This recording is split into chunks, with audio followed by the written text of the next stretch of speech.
What's up, everyone? Today is all about the swim bait.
Swim bait, guys, and really the rage swimmer. I wanted to do this video because in my last couple of videos I talked about I was going to do it, right? I was going to talk about the swim bait I was throwing, why I like to throw it, but really more than anything else, the setup. The setup is key. It took me a little bit to figure out this setup, and now I feel I'm really dialed in. And I think that's a big part of it, right? I think it's a real big deal to be really dialed in with the rod, the reel, the line, what bait you're gonna throw, and why it's so important specifically for this style of swim bait and how we're using it. So that's what I'm gonna kind of talk about today. Guys, if you're new to this, if you haven't checked out my channel, check it out. I got a lot of tip videos, I got tournament footage, I got different things, and I'm trying to be really diverse in how I make these videos. I make videos with more I'm trying to make videos that help you catch more fish, and not by necessarily always showing you. Sometimes I show you setup, sometimes I show you bait, sometimes it's all right here, right? A lot of the stuff is so mental and how we prepare for things, and I think this is a little bit of both. I think really figuring out why we have our rod and reel set up and this whole swim bait setup is a big key to where when you get a bite, I mean, you have confidence in landing it, and you know you're using the right equipment to land it. And that's what I'm gonna go over today, guys. So stay tuned. I'm gonna show you how to rig one up, how I like to throw it, all that stuff. Should be a good one, guys. Rage swimmer used to not be a favorite bait of mine. Actually, I didn't like it for a while, and it wasn't just the rage swimmer, it was swim baits like this. It took me a while to kind of figure them out, because when I first started throwing them, I threw swim jigs, and the swim jig I used a lot like this rage swimmer. I used it in the same type of environment, I'd use it in the same type of lakes, and especially around a lot of cover. And I was like, why would I throw this open hook swim bait when I could throw the swim jig that went through cover so much better and I get just as many bites? It didn't make a lot of sense to me. But over the years, the swim jig has gotten a little bit tougher to catch fish on, and I think this is a little bit easier. I also just started figuring it out more and understanding the more suspended fish, and actually the more fish in clear water, smallmouths, all these different aspects. And so now it's like it's almost replaced my swim jig to a degree. Okay, let's talk about rigging one up.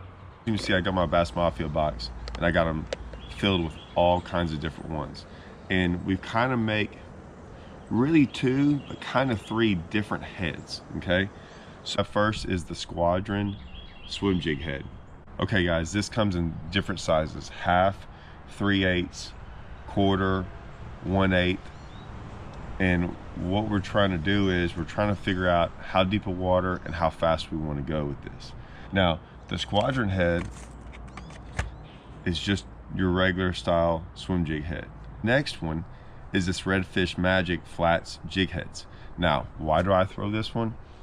I gotta be honest with you guys, I just like the eyes on it. So I kind of picked this one over the other one a lot more, just because the eyes. I just like the eyes. I think it looks good. Man, I'm just one of those guys that's always liked eyes on their baits. That's really the only difference. Baby Squadron swim jig head. I didn't have them in packages because I already took them out. So here's what these things look like. Okay. Now what's cool about those is, and I'll show you a side-by-side view of them, made them for these smaller swim baits, right? I have thrown every swim bait on the regular Squadron style swim jig head, not the baby one. So I mean, I've thrown the 4.75s, I've thrown the 5.75s or 3.75s, I've thrown even the 2.75s. But what we wanted to do eventually was get something with a little bit smaller shank, okay? And that's really for like the 2.75s and the 3.25s. And that way you don't have this big giant gaudy hook on there, you know, and the bait's not very big. So this is just a lower profile Squadron head. I think that's key. It gives the bait a lot more, it lets the bait have more action and look more natural in the water with less of the shank. A lot of guys on here, and over the years I have seen and I've witnessed this, they throw like a little ball head jig with a little bitty light wire hook. Man, I am not a fan of this, and then I'm gonna tell you why. When I went up to St. Clair for the first time, I threw this rig. I threw the 3/8 ounce Squadron jig head, right, with a 3.75 Rage Swimmer. That's all I threw. Made a top 10, just crushed them on it. I never lost a fish in practice or 3 days of the event until the final day. Final day, I lost them. I lost 3 or 4. The why? I didn't have this head. I had run out of them. I didn't pack that many of them, and I was just scrambling around, and I got those ball head jig heads from some guys, you know, and man, I just didn't like them. I lost fish on them. It wasn't a good deal, and I know why I lost fish on it. So this right here, and you're gonna be like, man, that's a big hook. Well, let me explain something, guys. We were out there and I was throwing it in pretty shallow water, and as I'm reeling it, I'm reeling my bait pretty fast. Okay, we're gonna get into all this, but I'm reeling my bait pretty fast, and when a big smallmouth comes up and eats it, smallmouth hit these things and they hit them in turn, instantly turn.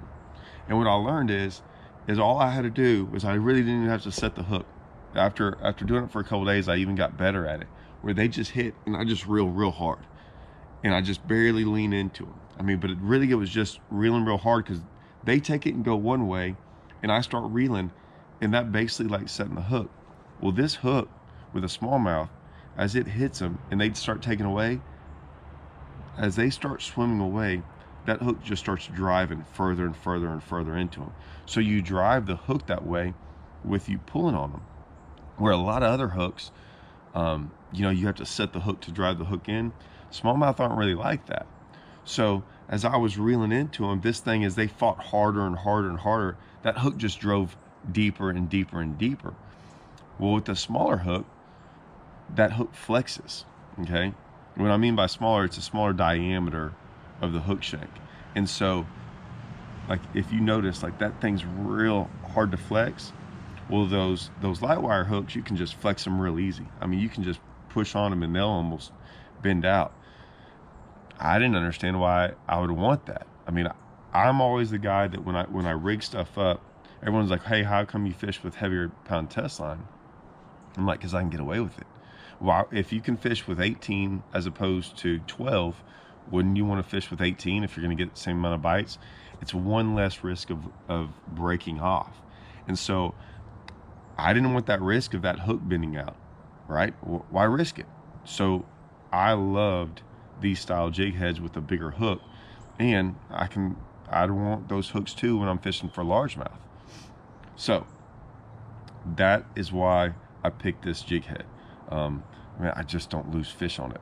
I mean, this is plain and simple. I can get into all the reasons why, but when you just don't lose fish on it, that's what I'm gonna throw. Now, let's rig one up. Rigging one up is very, very, very important. This is the only thing you have to know about rigging one up. I promise y'all. Let's get one out of the package. The only thing, guys, this is it. This is all you have to know about rigging one up. When you rig one up, okay, you go through the very top. Now, you want that paddle tail like this, okay? You're gonna go through that top part. Now, you can see that slit. That slit in there is very important, okay?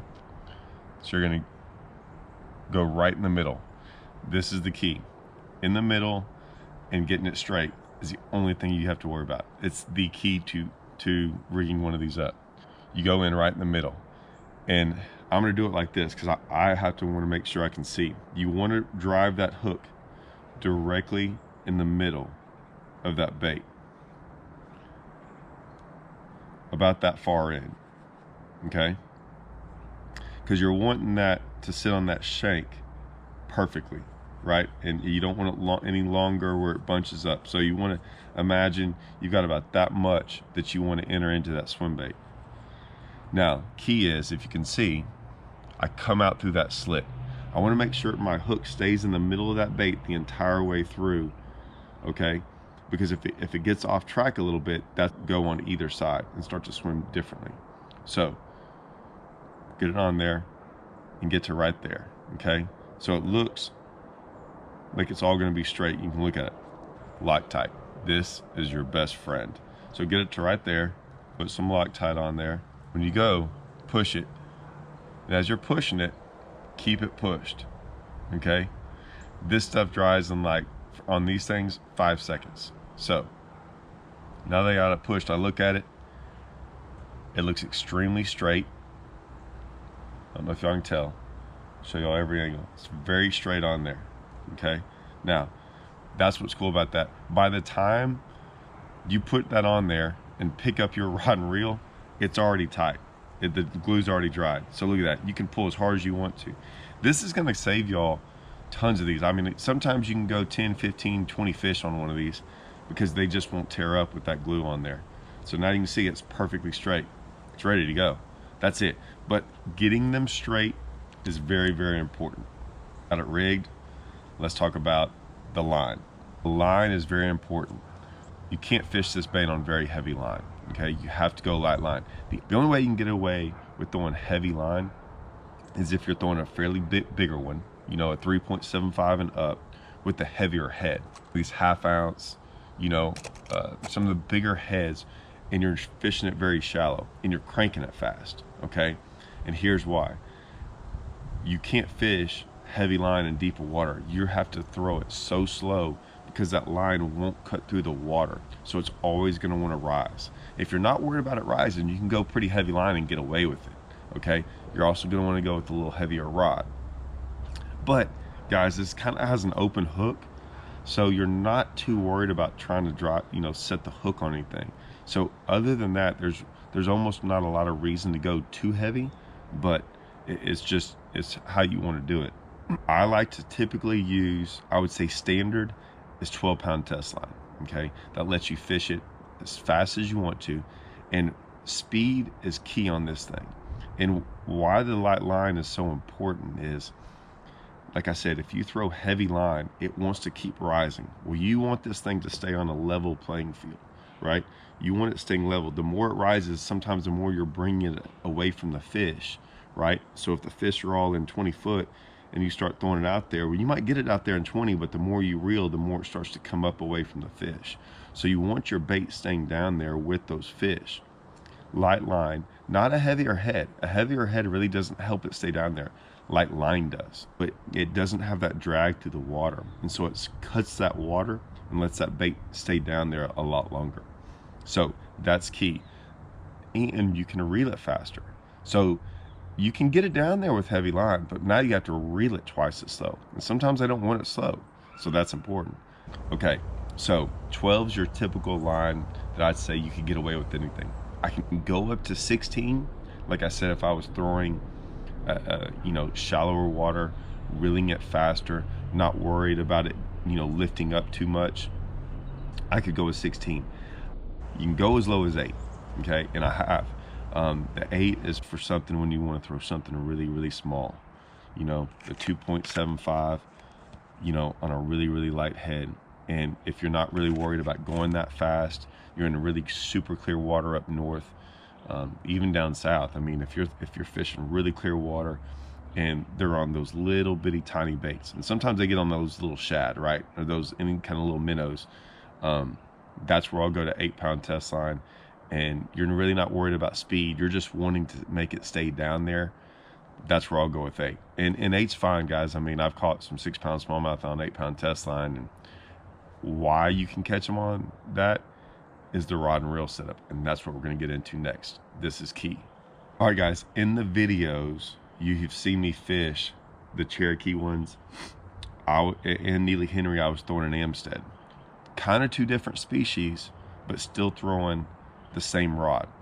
I typically throw a different rod, and I'm gonna get into the 2 rods I usually throw and why I throw it. This is good stuff to me, guys. Like, this is the stuff that like took me a while to figure out, but it made a lot of sense to me. I throw this Amstead, okay, and it's a 7'3", and it's heavier than this other rod, okay, and I'm throwing it on a Team Lulu's Pro TI. Okay, guys, I just got to be honest with you. I just ordered this reel. I wanted something kind of low profile, something that I knew was going to cast really well. And I fell in love with this reel. I mean, this is all I have done with this reel now is throw swim baits on it. And I'm about to order me some more. This thing was really, really, really smooth. And that's why I like it. I wanted something, man, this is one of those deals where you want something really steady. A steady retrieve, feels really good in your hands. It's always really smooth, and you want it to cast a mile. That's a big deal. And I'm gonna show you the other rod that I throw. Okay, this is the heavy cover jig rod. It's a 7'4". It's a little bit lighter, okay, than the Amstead. Still got on the same reel, and I'm going to explain these 2 rods on which ones I like to throw and why. Okay, so I got on a Team Lulu's Pro TI. I've got 12-pound test line on it, and here's the deal. So I was throwing the Amstead one. The Amstead, which is the little bit heavier one, I typically use for largemouth. Largemouth have a harder mouth, okay? So driving a hook into them, to me, is a little bit more important than a smallmouth, okay? So I'm really wanting to like kind of set the hook into them a little bit harder. That's where the Amstead comes involved. Typically when I fish for largemouth, I almost always throw the Amstead, or even a rod heavier if I'm not worried about, you know, fishing shallow water. But that's typically what I'm gonna do. The heavy covered jig rod is usually my smallmouth rod, okay? And the reason is I'm not really worried about trying to drive the hook. It's a little bit lighter. Plus smallmouth typically run a lot more, right? And they typically try to take off, they jump. They're just so much more active that I want a little bit limber rod to brace for those impacts of them jumping or them diving real hard or taking off. You know, that rod suits it better. Now, I was not throwing that rod at Cherokee, and here's why. I was throwing that bait out there and reeling it so slow, and they were a lot deeper, but I was still throwing a pretty big bait. And what was happening was as I was reeling it so slow in such deep water, is normally those smallmouth, like I told you, will come up there and hit that thing and take off. Well, when you're reeling it that slow, they just kind of come up there and stop. Well, reeling into them is hard because they're not taking off with it. So a lot of times you'd be reeling it and they just go, doom, and if you just kind of kept going, you're like, man, is that a fish? Like, they wouldn't even hardly take off because they weren't very active. So I learned real quick, I'm like, man, I'm not gonna be able to throw that heavy cover jig rod. I'm gonna have to throw something a little bit heavier because I'm gonna have to bow them up a little bit. I'm gonna have to drive that hook just a little bit harder. That's why I stay with the Amstead.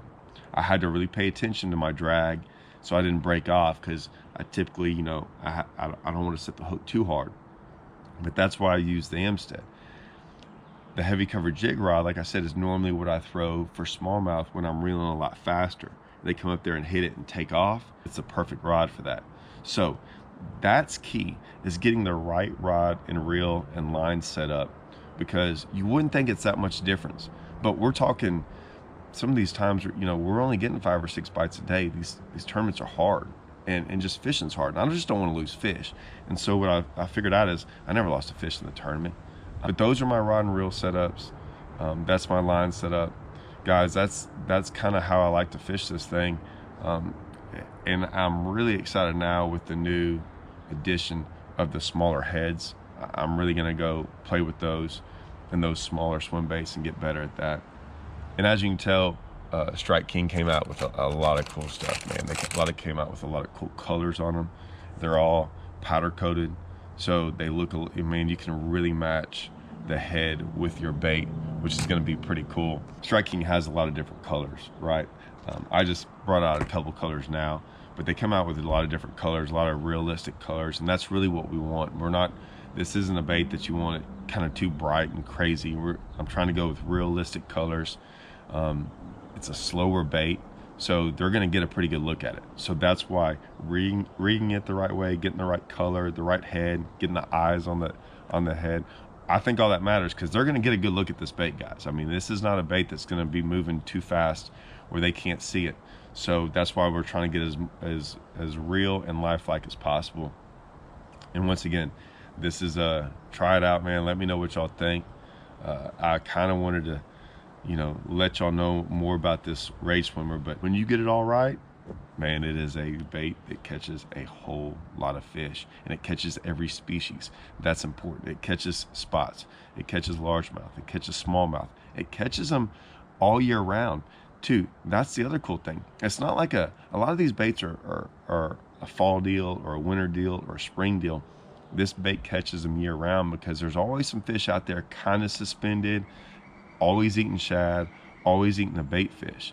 And so it usually will catch them year round, which is pretty cool. There's not a lot of baits that do that. This is one of them, guys.